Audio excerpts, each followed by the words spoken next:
but I could drop a player on that.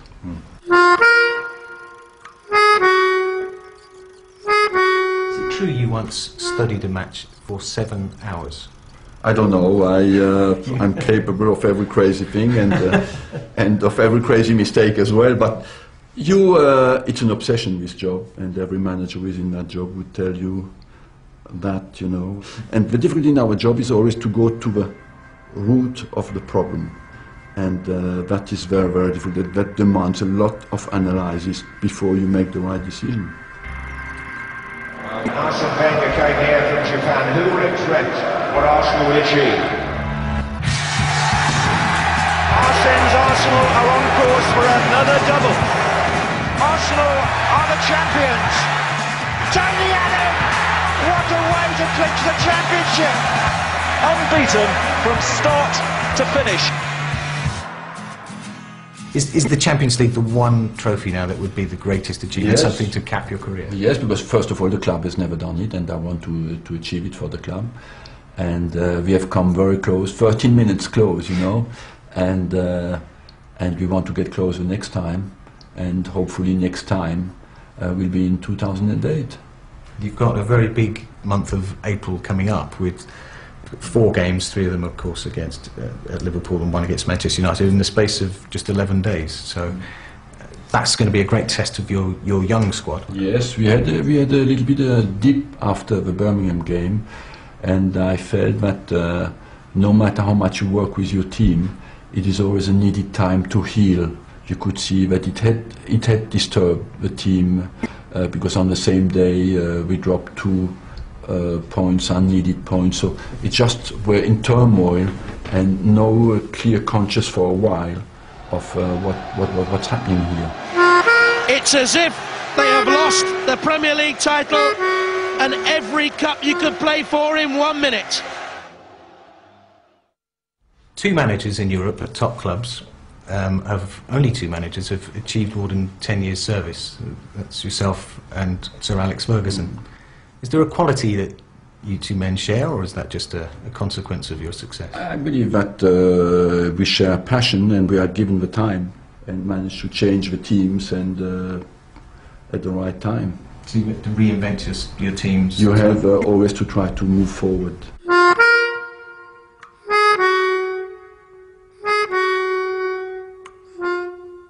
I believe that the manager in the modern game has to prepare better than a player. You don't drink, or very, very sparingly? I don't. I prepare like I played the game, and I've seen very early in my age what kind of problems alcohol can cause, you know.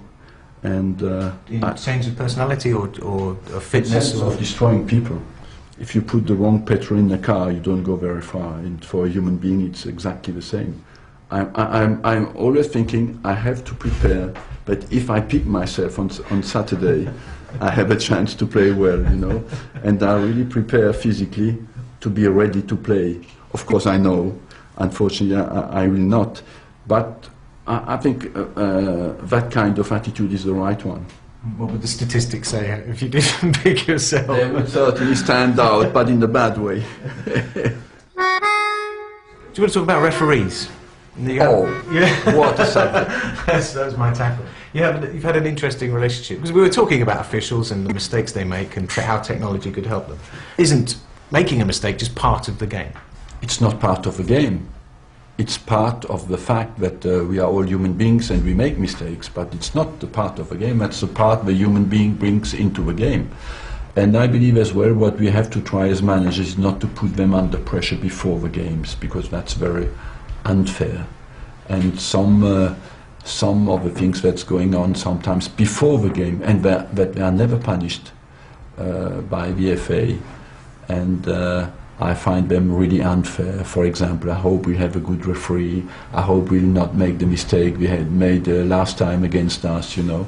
Frankly, before a game, I don't know who is the referee of a game. I always presume that the guy is honest and tries to do as well his job. You want commitment and you want fair commitment. But, oh. Hello? Hervé, je te rappelle, je suis en pleine interview là. We are in the manager's office. Excuse me.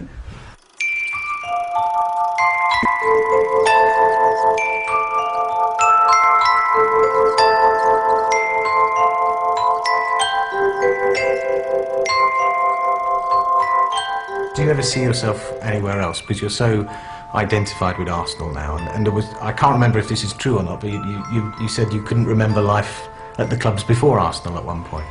Well, yes, because you're so deeply involved. I always say that a manager has a love story with the club, and he has to behave like it will be a love story forever, but not be stupid enough to believe that it will never end. It could end at any minute, but you have to behave like it will last forever. Well, you've been lucky, because plenty have had a one-night stand and Yeah.